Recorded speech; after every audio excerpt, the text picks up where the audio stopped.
Aí chegou tão certos meios que eu tive vontade de fazer o quê? Tirar minha própria vida.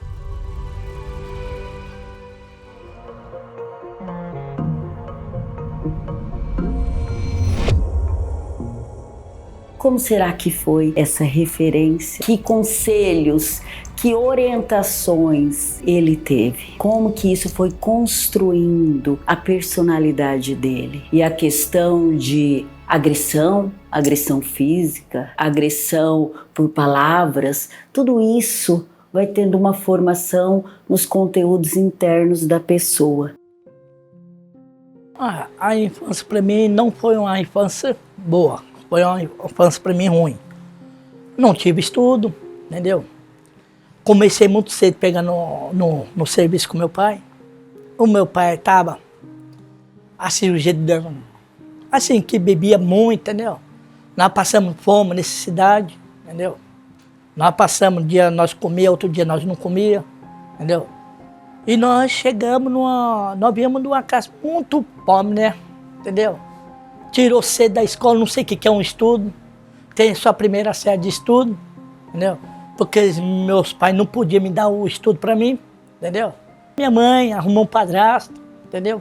Padrasto quis colocar eu na vida difícil, entendeu? Comecei com coisa, o primeiro crime meu foi por causa do meu padrasto, ele começou a incentivar eu pro crime errado, entendeu? Eu entrei, aí depois fui só virando a cabeça, entendeu? Aconteceu, tive muitos tempos que eu fui preso, entendeu? Tive uns tempos que eu fui preso. Eu passei muito sufoco dentro da cadeia, entendeu? Dessa última também, dessa cadeia aí, que aconteceu comigo aí, o que aconteceu? Fui preso, assim, de um crime banal, tá? Banal, fui preso. Aí cheguei lá dentro, sofri muito lá dentro. Fui ter tomado banho até os presos lá, pegaram eu para dar banho na cadeira, que eu fiquei ruim, quase deu um AVC para mim lá dentro, entendeu? E tem mais negócio lá, né? Também comida, também eu fui comer. Quando eu fui destampar minha marmita, eu vi uma barata dentro da comida, entendeu? Ficou muito difícil. Aí eu já não comia mais, entendeu? Passei muito sufoco demais. Foi sufoco demais que eu passei lá dentro. Nós sabemos a importância da alimentação, a importância de sono, de limites, de rotina, para um bom desenvolvimento emocional da criança. E quando a criança não tem? No caso, foi produto do meio. O que o meio pôde oferecer? O que o meio trouxe para ele? Tudo isso vai fazendo ele ter toda a formação da personalidade. Aí forma a personalidade. Como que ele caminhou em relação a isso? O que ele fez? O que ele pôde fazer? A gente não pode deixar de falar o que ele pôde fazer, o que ele aprendeu, o que ele reteve, o que ele teve na consciência dele, do que é certo, do que é errado, do que é permitido, do que eu posso, do que eu não posso fazer. Tudo isso é ensinado, tudo isso é aprendido e fica lacunas. E como que a gente lida com essas lacunas? A pior vez foi a primeira que eu não sabia nem como que era entrar dentro da cadeia. Que era assim, era difícil lá dentro, né? Porque a gente tinha muito problema lá dentro, entendeu? A gente começava a entrar lá dentro, os povos cansou de judiar de mim assim, ir em cima de mim, brigar comigo, assim, coisa assim. A gente não aguentava, a gente brigava também, né? Acontecia, ia aumentando mais a cadeia, entendeu? E era desse jeito. Ficava difícil, entendeu? Eu fui agora dessa última vez, eu estava com 94. Hoje eu estou com 48 quilos, assim, com 78 quilos. A roupa que eu vesti era 48, hoje que sai que eu vesto 42, entendeu? Emagreci bastante, acabei lá dentro, acabei mesmo. Passei muita fome lá dentro, passei lá, quando eu saí aqui, eu vou falar para você, o olho meu estava fundo. Ninguém me conhecia, estava bem fundo mesmo, emagreci. Agora que está chegando novamente o meu corpo novamente. O último negócio foi que eu comprei um celular, chegou e falou para mim que esse celular era limpo, entendeu? Ele falou para mim, você pode comprar esse celular aí, que não tem problema não, eu vou trazer a nota para você. Eu peguei o celular e comprei. Quando eu fui ver, o celular era roubado. As polícias bem em casa falou que o aparelho era furtado. Aí tinha que o telefone tinha rastreador, tinha tudo. Aí veio, falou para mim que o celular era roubado tudo. Eu falei, mas como que o celular é roubado se eu comprei? Ele falou, não, foi roubado. Cheguei lá, eu fui daqui algemado lá, cheguei aqui, saí daqui 1 hora, cheguei lá dentro da viatura lá, com aquela luz assim, algemado para trás, jogado que nem um porco dentro da viatura, com o sol batendo na cara assim, ó, com o sol batia assim na cara, assim que eu cheguei lá assim, eu cheguei vermelho lá. Aí um dos presos lá que estava lá me socorreu lá, me deu uma água lá, né, que eu não estava aguentando nem parar em pé. O caso do meu cliente, eu o conheci há 2 anos atrás, quando a filha dele me procurou, né, uma pessoa da família, porque ele tinha sido preso para cumprir uma pena de 15 dias. Era apenas 15 dias e naquela época o crime que ele cometeu foi a apropriação de um celular que ele achou, ele encontrou, e segundo o artigo 169 do Código Penal, encontrar uma coisa perdida não é crime, mas você precisa devolver, tem que devolver numa delegacia, em algum local, para que você se desvincule daquilo. Ele não fez isso, ele encontrou um aparelho celular, ficou com esse aparelho celular para ele, e a polícia acabou encontrando ele pelo rastreamento, encontrou o aparelho em poder dele. Em razão disso, ele respondeu a um processo e foi condenado. Como ele tinha algumas passagens há muito tempo atrás, aconteceu que foi reconhecido a reincidência. E a reincidência, ela atrapalha muito a pessoa que já passou por algum crime, mesmo que posteriormente ela venha cometer um crime banal e simples como esse, ele acabou sendo condenado a uma pena no regime semiaberto. O regime semiaberto é aquele que a pessoa vai para uma unidade prisional e as vantagens é que ela tem a possibilidade das saídas temporárias e, obviamente, que dali ela já pode sair para o regime aberto ou o livramento condicional. Mas qual é o problema desse tipo de crime? A pena é muito curta, muito pequena. E até acontecer toda a burocracia para analisar a situação dele, ele acabou cumprindo muito mais tempo do que esses 15 dias que ele deveria ter cumprido. Então, na época, eu advoguei para ele, consegui que ele tivesse o direito à liberdade, à progressão ao regime aberto, porém, ele acabou ficando muito mais tempo do que o que ele deveria ter ficado, o que é injusto.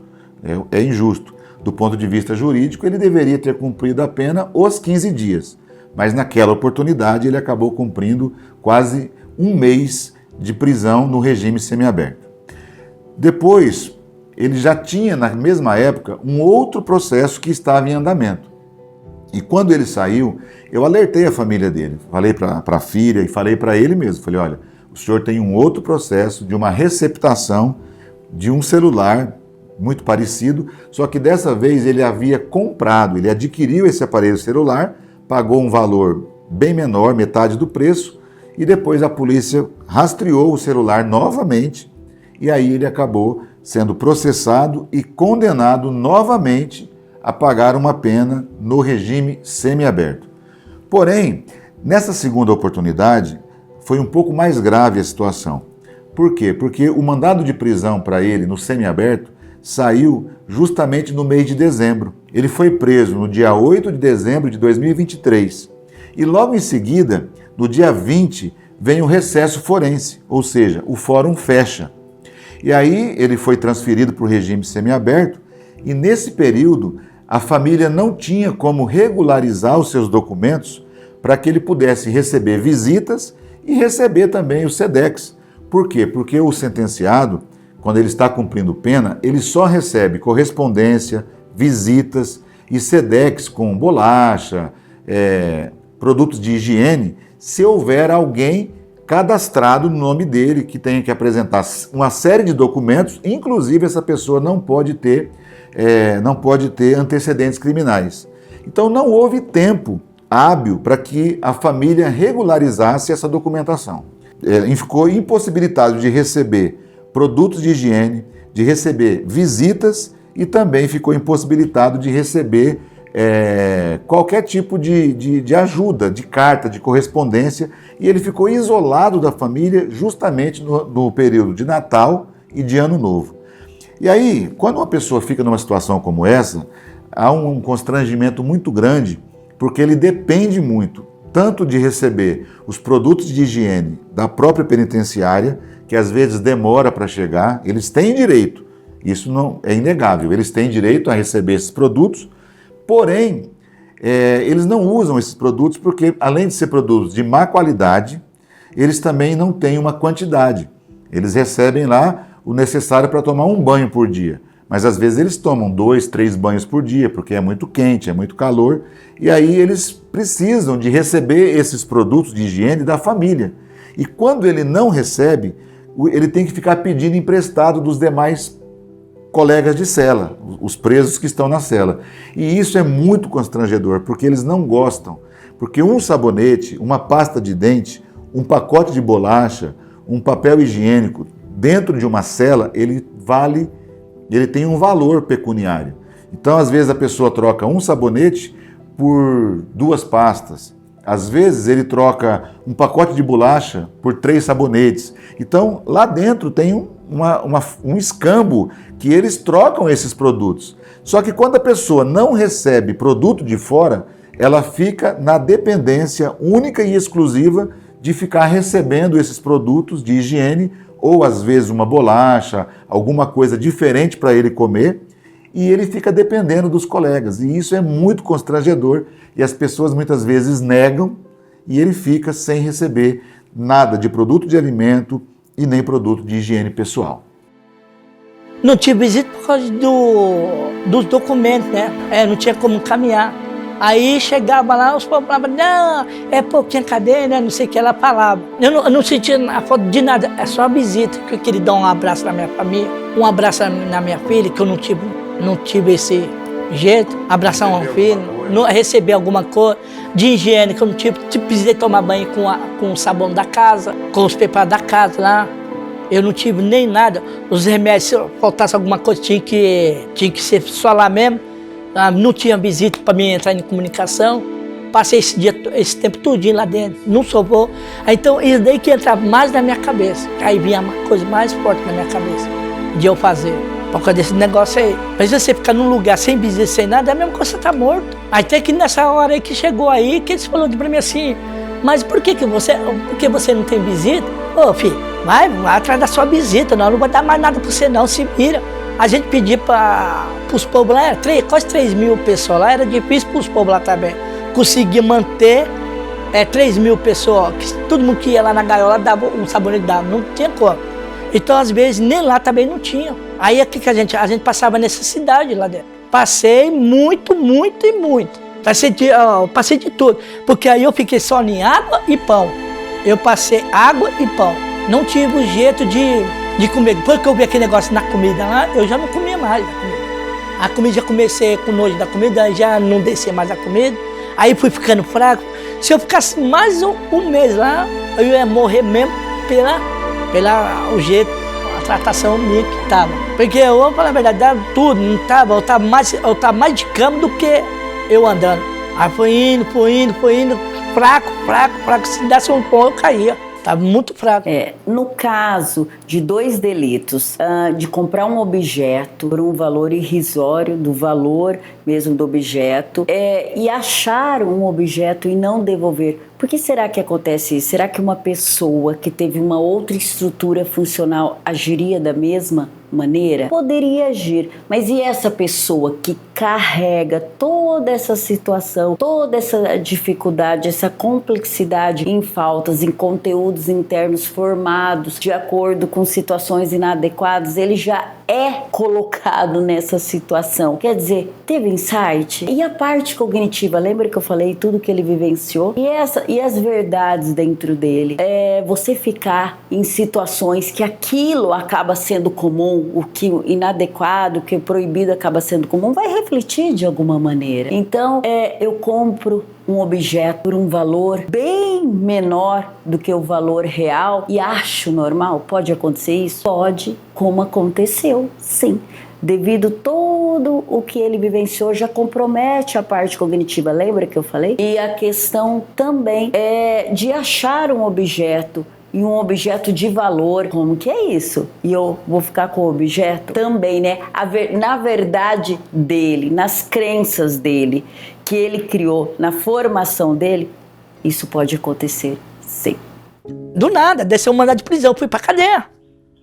Na hora que eu chegando na cadeia lá, eu fiquei lá, tirei... Essa cadeia foi mais alta, eu tirei 2 anos e 8 meses. Mandado de prisão pra mim. Tá bem? Foi... agressão lá, que eu tive lá. Mas foi muito não, eu pensei que tinha até caducado. Aí, do nada, a polícia chegou e me recolheu lá. Aí eu fui preso, entendeu? Aí eu fiquei tudo, a minha mulher, eu perdi a minha mulher, entendeu? Por causa da família, já não deu certo. E a menina foi, ela levou embora. Levou embora. Aí ela pegou, aí nós separamos, entendeu? Nós separamos. Aí quando eu saí da cadeia, eu fui lá, busquei minha menina. Aí ela não queria entregar a menina. Eu falei, lógico que eu vou levar minha menina. A menina é minha, eu vou levar ela. Hoje ela tá com 16 anos. E vem cuidando dela. Hoje ela me trata lá em cima. Entendeu? Mas só que a mãe dela, chegou agora. Quem é a mãe dela? Agora, coitada, ela foi ali lá na San Cecília, foi lá saber que a mãe dela se entregou na droga de novo. Entrou na droga de novo. Olha, eu sou um advogado, eu me considero um advogado passional. O que quer dizer isso? Eu me envolvo muito, não apenas com o sentenciado, mas com a família. Isso é uma coisa pessoal minha, por exemplo. Eu atendo família fora de hora, eu deixo o meu celular com a família, porque as pessoas não entendem, mas a família, ela sofre muito quando ela tem uma pessoa presa, independentemente do crime que ela cometeu. Não importa, família é família. Ela sempre vai correr atrás dos seus familiares. Eu já encontrei famílias que abandonam, mas isso é a exceção. A regra é que a família procure estar próximo do seu ente querido que praticou um delito. Tem alguns casos, como é o caso desse cliente, que mexe um pouco mais, porque você vê uma pessoa que no passado teve uma vida difícil, teve problemas, envolvimento com drogas, viciado em drogas. Aí não teve instrução, uma pessoa completamente sem estudos, praticamente analfabeto. Óbvio, ele tem um histórico de antecedentes criminais, só que aí você percebe que, num determinado momento da vida, quando ele já superou as drogas, já superou a prática de outros crimes, talvez um pouco mais graves, e aí por um crime de menor potencial ofensivo, ele acaba sendo preso e cumprindo mais pena do que ele deveria cumprir. Então, do meu ponto de vista, é um sofrimento muito grande. Por quê? Porque a família, nesse caso que eu acabei de dizer, a família gostaria de ter acompanhado ele, de ter se cadastrado para fazer uma visita. A família gostaria de ter mandado um Sedex com produtos de limpeza, com produtos alimentícios, que pode entrar uma bolacha, talvez um doce, e ele não tem oportunidade por conta da burocracia do Estado. Então eu me vejo assim numa situação de muito... eu me sensibilizo muito com isso, porque na maioria das vezes, maioria esmagadora, são pessoas pobres, pessoas que não tiveram condições, por mais que as pessoas dizem que não, mas são pessoas que têm uma história muito difícil, não tiveram as mesmas condições que outras pessoas têm, e elas acabam enveredando pelo mundo do crime, e elas vão sofrer as consequências muito mais do que pessoas do colarinho branco, pessoas que têm condições e que mesmo assim praticam crimes. Caso ele não teve essa referência familiar positiva, mas ele teve lapsos de afetividade, sim, porque de alguma maneira ele construiu isso num vínculo familiar que ele consegue agora. Ele teve essa falta, ele tem alguns, a gente fala até alguns flashes, algumas lembranças de algumas situações que poderia ser e que poderia acontecer de uma maneira mais saudável, de uma maneira mais adequada, e isso empurra para ele querer enxergar assim na fala dele: olha, agora pode ser diferente, eu gostaria tanto que fosse diferente, eu quero que seja diferente. Então essa construção ele tem condições de fazer. Essa construção, ele, de alguma maneira, ele fez pelos vínculos que existem agora no momento. A minha filha aqui, ó, nós temos assim, digamos assim, a convivência é ótima com a minha família. Eu sou pegado com todos os meus filhos, entendeu? Eu tenho 4, entendeu? 4 filhos. Sou pegado neles tudo, então tudo que a gente faz é pra dentro de casa, a gente pega um negócio, ele pega um dinheiro, ele é pra dentro de casa, pega uma coisa pra dentro de casa. Então, a gente fica um pouquinho meio, assim, difícil com as coisas. Nossa, que você vai pegar dinheiro na hora, você não tem. Aí você faz por exemplo, vende uma coisa aqui, faz um serviço ali, faz outra ali, você vai pegando e vai jogando tudo pra dentro de casa. Pega 50 reais aqui pra dentro de casa, você pega tanto, é pra dentro de casa, é desse jeito. Não tem aquela vida, né, assim, entendeu? A vida, assim, boa não tem ainda. O que eu espero é que Deus me ilumine um serviço. Outra falha que eu vejo é que o sistema prisional, mesmo a Constituição Federal prevendo que os presos devem ser separados de acordo com o tipo de crime, de acordo com a sua periculosidade, mas isso não acontece. E isso é uma obrigação do Estado. Um caso como o dele, ele não deveria ficar junto com outros presos que praticaram crimes como tráfico de drogas, que praticaram crimes como homicídio, roubo, sequestro. E não é isso que acontece. Ele ficou numa penitenciária da região, inclusive uma penitenciária que tem lá no seu interior sentenciados que pertencem a facções criminosas, que eu não vou citar o nome, mas a gente sabe que algumas penitenciárias têm pessoas de alta periculosidade que são membros de facções criminosas e esse meu cliente, por conta de um celular, ele vai conviver com essas pessoas. Então, as pessoas não entendem isso. Então, como advogado do lado de cá, eu me solidarizo. Muitas vezes eu confesso que eu nem cobro os honorários, eu trabalho mais para que seja, para acelerar o processo, para que ele saia desse meio o mais rápido possível. Essa é a minha forma de enxergar situações como essa, que é a separação dos presos de acordo com a sua periculosidade e com o tipo de delito que eles praticaram, ou seja, quem praticou crimes mais graves deve ficar numa unidade prisional daquele nível, daquela modalidade de delito. Quem praticou crimes de menor potencial ofensivo, crimes que não são tão graves, deveriam ficar separados. Nós temos uma experiência no estado de São Paulo, que são os Centros de Ressocialização Penitenciária. São os famosos CRs, Centro de Ressocialização Penitenciária. Nesses centros, os sentenciados são escolhidos, há um processo de escolha, eles pegam esses sentenciados e colocam nesses centros de progressão. Nós temos alguns aqui na região. E nesses CRs, Centros de Ressocialização, os presos têm um tratamento completamente diferente. Eles trabalham nas cozinhas, eles têm um trabalho de estudos direcionado para eles. A forma como os seus familiares, os visitantes, são tratados é completamente diferente do que em outros estabelecimentos prisionais. E isso faz o quê? Com que esses presos, na grande maioria, quando saem dos centros de ressocialização, a probabilidade deles voltar para o crime é mínima. Por quê? Porque eles são realmente ressocializados, que esse é o objetivo da Lei de Execução Penal. A Lei de Execução Penal prevê no artigo 1º que os sentenciados, após o cumprimento de um crime, quando eles vão executar a pena, quando eles vão cumprir a pena, o objetivo maior do cumprimento de pena é que eles sejam ressocializados para voltar à convivência com a sociedade. Porque nós não temos penas perpétuas no Brasil. Um dia, mais dia ou menos dia, eles vão voltar. Então, o exemplo é isso, são os centros de ressocialização que oferecem muito maiores condições de ressocialização e o resultado é muito alto, né? O índice de recuperação é muito grande, ou seja, a separação dos presos de acordo com a periculosidade e de acordo com o tipo de crime que eles cometeram, de acordo com a gravidade dos crimes que eles cometeram, é uma forma de melhorar e fazer com que esses presos voltem e se ressocializem na sociedade, se reintegrem à sociedade. Se eu acessasse um celular hoje, A primeira coisa que eu ia fazer, eu ia caçar uma delegacia próxima e entregar, entendeu?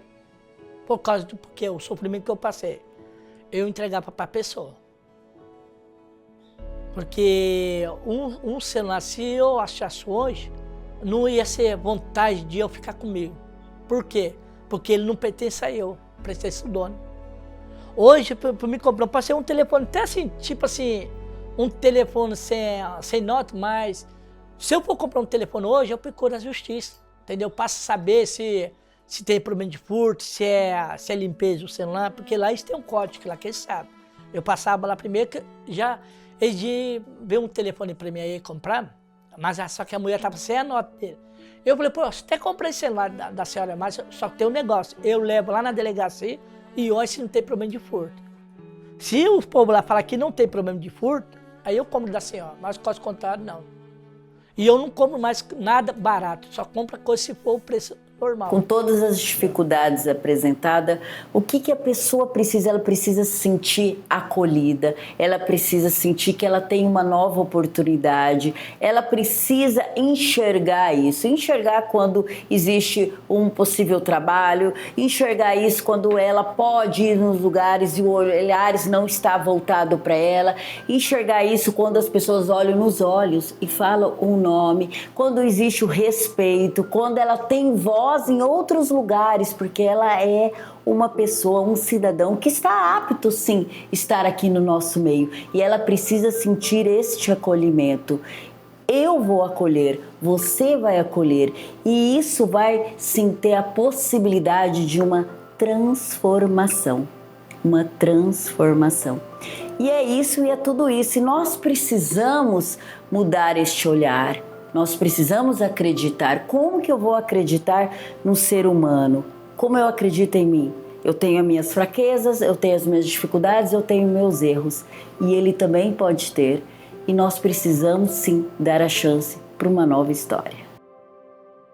Eu não desejo nem pior inimigo a cadeia, porque eu não pretendo voltar, não. Hoje eu quero fazer as coisas certinho para mim poder cuidar da minha família.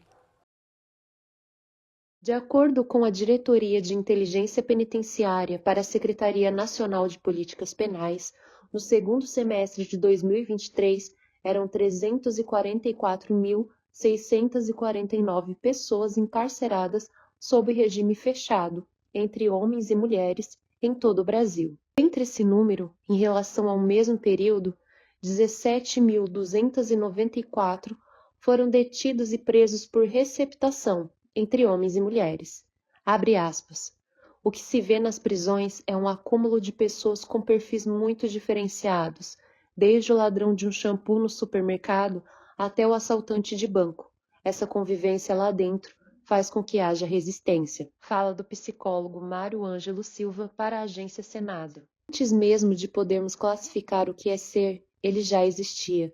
De fato, existem escolhas, existem decisões, e todos nós portamos esse direito sem interferir do direito de outra pessoa. Ainda que a dignidade moral seja corrompida por si mesmo, o ser ainda é um ser. O ser, entidade, que não se finda na carne, mas transcende o palpável, sobrevoa o mundo material, existe e é objeto de estudo de dezenas de filósofos antigos e de épocas nem tão distantes. Essa dignidade, a dignidade ontológica da existência, nunca se esvai, nem se apaga. A alma continua sendo a mesma palavra. Almas continuam sendo almas. O que é que, produzindo-se num corpo, irá torná-lo vivo? O que o tornará vivo é a alma. Platão.